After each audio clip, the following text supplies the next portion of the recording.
山东济南郊区的一个农家小院里，一位漂亮的姑娘正在晒被子。晾晒被子本身很平常，但是现在正下着倾盆大雨，这就非常奇怪了。就见这位姑娘浑身湿透，乌黑的长发散乱在肩膀周围，那雨水无情地击打着全身，她就仿佛没有感觉一样。再往脸上看，她的双眼正喷射出2道怒火，那是仇恨的火焰。小青，小青，进屋吧，孩子，一切都会过去的，就当这事儿没发生过，好不好？此时屋里传来一个老太太有气无力的劝说声。这个姑娘名叫佘小青，屋里说话的是她的母亲安氏，安老太太。娘俩靠刺绣为生。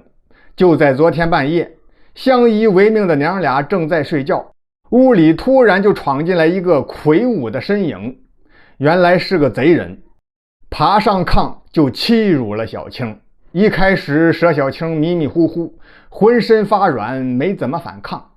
后来她才完全清醒，从枕边摸过一把剪刀，奋力朝那坏蛋扎了一刀。可能是老天也可怜这小青的遭遇，今天太阳没有升起，直接就下起了瓢泼大雨。小青悲愤交加，决心一定要洗刷这天大的耻辱。但这会儿正是清朝末年，世道太乱了，能上哪儿申冤告状去呀？母亲的意思是自认倒霉得了，只要不说，乡亲们没人知道，还能保个名节，尤其是不能让未婚夫胡明知道了，那样人家肯定得退婚。可小青没听他娘的，雨停了之后，他就跑到村东头胡明的家里，告诉了他昨晚发生的一切，然后说：我在那歹人的脸上刺了一刀，我一定能找到他，报仇雪恨。见胡明只是站在那里发愣，佘小青就接着说：你放心吧，胡明，我的身子已经不干净了，咱们的婚约解除吧，不会连累你的。说完，他便扭身出门，扬长而去。佘小青一刻也没停留，他到周围的村庄逐个村子去找，可找了好几天都是毫无线索。到了第7天，佘小青终于在一个集市上发现了一个可疑的人。这人的身形很像那晚的坏蛋，而且他的左半边脸故意用黑布遮住。佘小青心想，这8成就是为了遮挡被我刺的伤口。等跟踪此人到了偏僻之处，这位见周围没人了，便猛一回身。姑娘，你跟踪我干什么？难道不怕我是坏人？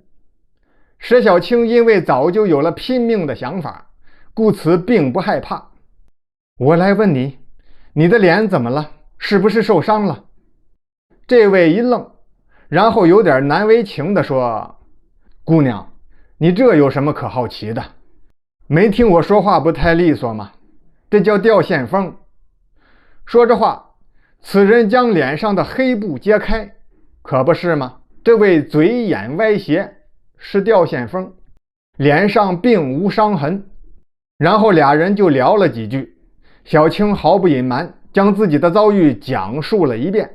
此人听完之后就说：姑娘，我倒是可以给你提供一个线索。刚才我在刘医生那里看病，碰上了河对岸赖家庄的混混马三儿。那马三儿左眼睛受了伤，找刘医生换完药走了。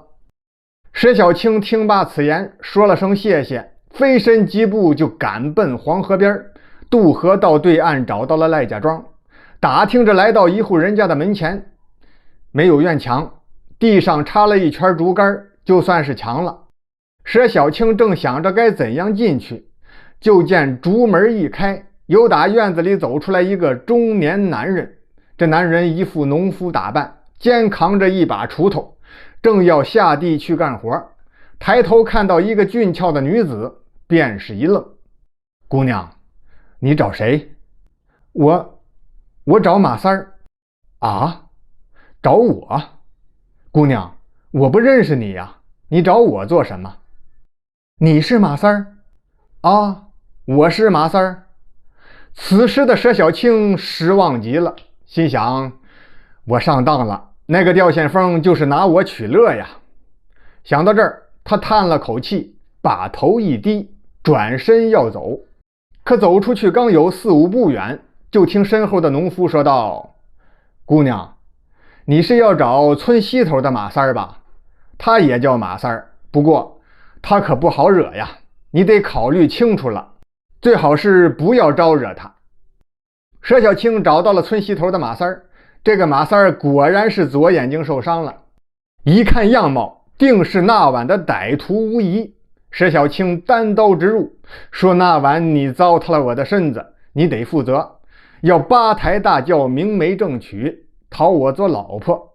马三儿好吃懒做，从来不干好事，就是半个土匪，谁肯嫁给他呀？现在听说有这样的美人愿意给自己做老婆，高兴的鼻涕泡都冒出来了。跟着佘小青就要到河对岸去拜见岳母大人，俩人租了一个羊皮筏子渡河回家。等到了河心的时候，佘小青就看到岸边站着一个人，原来是他的未婚夫胡明。胡明是今天刚想通，虽然小青被人糟蹋了，也不能怪小青呀，我一样要娶她为妻。到小青家一问，才知道佘小青到河对岸找仇人去了，故此他才来到黄河岸边，正琢磨用什么法子过河呢，就看到了羊皮筏子上坐着的佘小青和马三儿。